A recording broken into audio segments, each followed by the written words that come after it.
चलाकर खेतों को पानी देने लगा। ना, मेरी कुछ ज्यादा ही चिंता करती है। बस थोड़ी देर और फिर खेतों में पानी भर जाएगा। मैकू खेतों में पानी दे ही रहा होता है कि तभी आसमान में काले बादल छाने लगते हैं और बड़ी जोर से बिजली कड़कती है, जिसे सुनकर मैकू डर जाता है। अरे मर गया रे!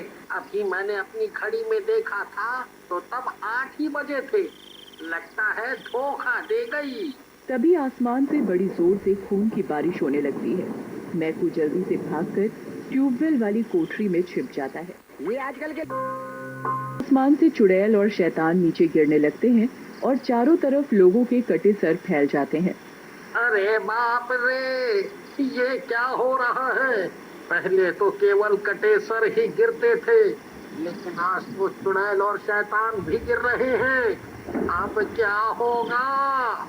उसके बाद मैकू खिड़की से बाहर की ओर झांक रहा होता है कि तभी शैतान और चुड़ैलों की नजर उस पर पड़ती है और वो मैकू की तरफ बढ़ने लगते हैं। अरे ये क्या हो रहा है? मम्मी मुझे बचाओ! अगर मैं इनके हाथ लग गया तो ये मुझे जिंदा नहीं छोड़ेंगे। ये चंपा सही कह रही थी, मुझे आज नहीं आना चाहिए था। हे भगवान, इस बार बचा लो मुझे किसी तरह। आगे से मैं ऐसी कोई गलती नहीं करूंगा। लेकिन तभी वो सारी चुड़ैलें और शैतान दरवाजा तोड़कर अंदर आ जाते हैं और मैकू को पकड़कर टुकड़े टुकड़े कर देते हैं और उसको खाने लगते हैं। और फिर मैकू को खाने के बाद वो वहां से गायब हो जाते हैं। उधर पूरी रात मैकू के ना आने पर चंपा को उसकी बहुत चिंता सताती है और वो ट्यूबवेल पर जाती है। ट्यूबवेल पर मैकू का सर कटा हुआ पड़ा होता है। उसे देखकर चंपा उसका सर उठाती है और रोने लगती है। ये आपको क्या हो गया जी?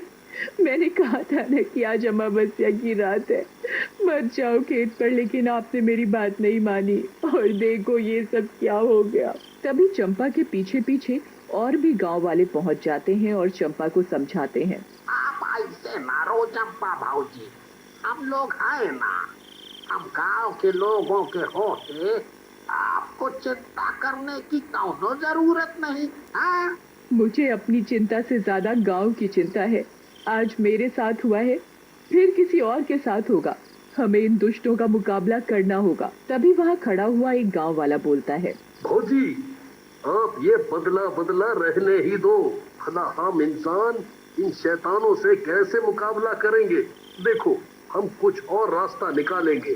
तभी चंपा को इस बात पर गुस्सा आ जाता है और वो बोलती है, दीनू भैया, कोई मेरा साथ दे या ना दे, मैं इन शैतानों से अपने पति की मौत का बदला लूंगी। मैं इन शैतानों को जब तक मजा नहीं चखाऊंगी मैं चैन से नहीं रहूंगी। ऐसा कहकर चंपा वहां से चली जाती है।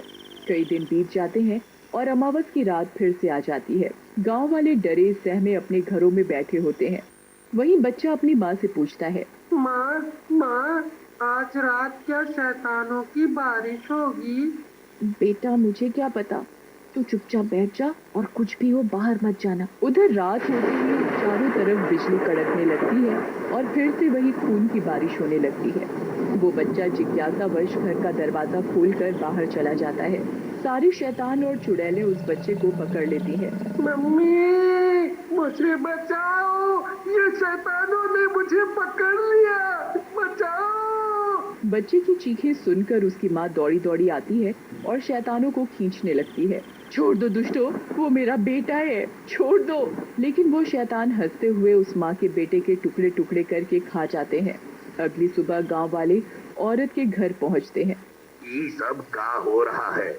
ऐसे तो पूरा गांव ही खाली हो जाएगा एक दिन। सही कहा तो रामा भैया।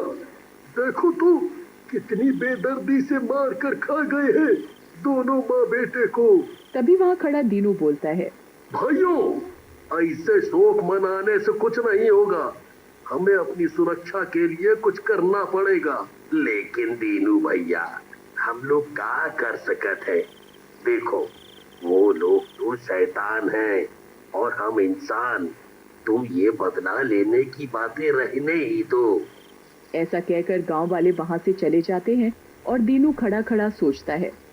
चंपा फौजी सही कह रही थी। इन शैतानों का मुकाबला करना ही पड़ेगा, नहीं तो ऐसे तो ये पूरे गांव को मार कर खा जाएंगे। कुछ दिनों बाद चंपा वापस आती है। दीनू उसे देखकर खुश हो जाता है और उसे गांव में हुई सारी घटना के बारे में बताता है। दीनू भैया, मुझे पता था कि ये तो होना ही है। जब तक हम अपनी मदद खुद नहीं करेंगे तब तक तो भगवान भी कुछ नहीं कर सकता। सही कहा तो चंपा भौजी, लेकिन हम उन शैतानों का मुकाबला करेंगे कैसे? तुम चिंता ना करो दीनू भैया, कोई साथ दे या ना दे, हम दोनों मिलकर मुकाबला करेंगे। मेरे पास उन शैतानों से निपटने के लिए योजना है। फिर चंपा दीनू को अपनी योजना समझाती है और अमावस्या फिर से आ जाती है। अमावस्या के दिन चंपा के कहे अनुसार दीनू एक पानी का टैंकर लेकर आ जाता है।